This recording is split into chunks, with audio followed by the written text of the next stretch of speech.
کبھی کبھار نہ بےحد طلب کے بعد بھی یقین ڈگمگانے لگتا ہے، کبھی کبھار بےحد صبر کرنے کے بعد بھی سب ناممکن سا لگتا ہے، بھروسہ ٹوٹنے لگتا ہے اور نا امیدی سی ہونے لگتی ہے۔ جانتے ہو یقین کا ڈگمگانا اور صبر کے ٹوٹ جانے میں کوئی برائی نہیں ہے، کیونکہ نہ ہم ایک انسان ہیں، اس لیے نہ تو ہم ہر وقت یقین کے دائرے میں رہ سکتے ہیں اور نہ ہی ہر وقت صبر کر سکتے ہیں۔ تو جب کبھی تمہارا یقین کمزور پڑنے لگے اور کوئی راستہ تمہیں دکھائی نہ دے، تو بس اتنا سوچنا کہ جس پر یقین رکھتے ہو نا وہ المالک ہے، یعنی موضوع کا بادشاہ ہے۔ جس سے ہم مانگ رہے ہیں نا وہ الواہب ہے، یعنی سب عطا کرنے والا۔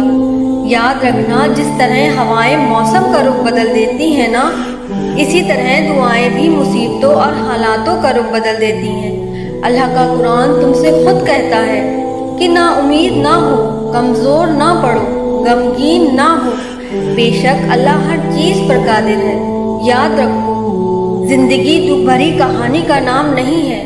اگر آج وقت آپ کے حق میں فیور نہیں دے رہا نا، تو یقین جانو خوشیوں بھرا بہترین وقت بھی آئے گا، جس کا کبھی تمہیں زندگی میں اہم کام بھی نظر نہیں آتا تھا، اور تم اس وقت اپنے ان دکھوں اور غموں کو بھول چکے ہوگے۔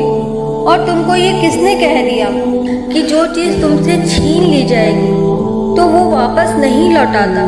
کیا تم نے نہیں سن رکھا حضرت یوسف علیہ السلام کا اپنے والد کے پاس لوٹنا، حضرت ایوب علیہ السلام کا اپنے بچوں کے پاس لوٹ جانا؟ اللہ تم کو ہر چیز واپس لوٹا دیتا ہے۔ وہ چیزیں تم سے تھوڑے وقت کے لیے اس لیے دور کرتا ہے کیونکہ اسے تمہیں اپنے پاس بلانا ہوتا ہے، ورنہ ایک کانٹا بھی جو بندے کو چبھتا ہے نا تو وہ 70 ماؤں سے زیادہ پیار کرنے والا ہے، تو اپنے بندے کو کیسے تکلیف میں دیکھ سکتا ہے؟ اسے تو بس تمہیں اپنی یاد دلانی ہوتی ہے۔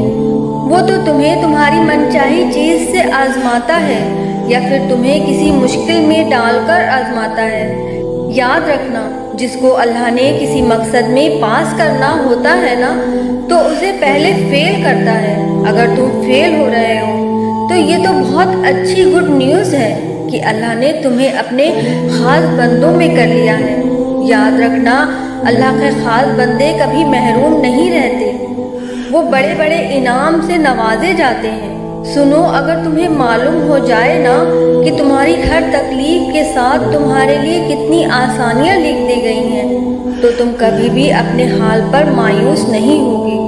وہ سارے خساروں کو نفع میں بدلنے پر قادر ہے۔ جس طرح سانسوں کو آس ہے نا زندگی کی، ویسے ہی رب کو انتظار ہے اپنے بندے کی بندگی کا۔ یقین رکھو، وہ تمہاری خاموشی میں چھپا شور بھی سنتا ہے۔ وہ تمہارے ضبط کا وضو اور تمہارے صبر کی نمازوں سے بخوبی واقف ہے۔ تم جانتے ہو کہ غیبی مدد کیسے ملتی ہے؟ اللہ کی غیبی طاقتوں پر یقین کر کے، اور اس کی غیبی طاقتوں پر یقین رکھنے سے پتہ ہے کیا ہوتا ہے؟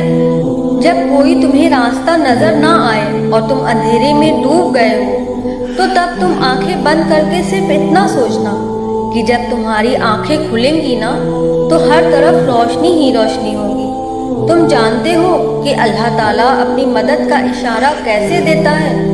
جب تم محسوس کرنے لگو کہ ہم آخری حد تک آزمائے جا رہے ہیں، تو سمجھ جاؤ کہ تمہارے معاملے کا فیصلہ اور اللہ کی جانب سے مدد کا وقت بہت قریب ہے۔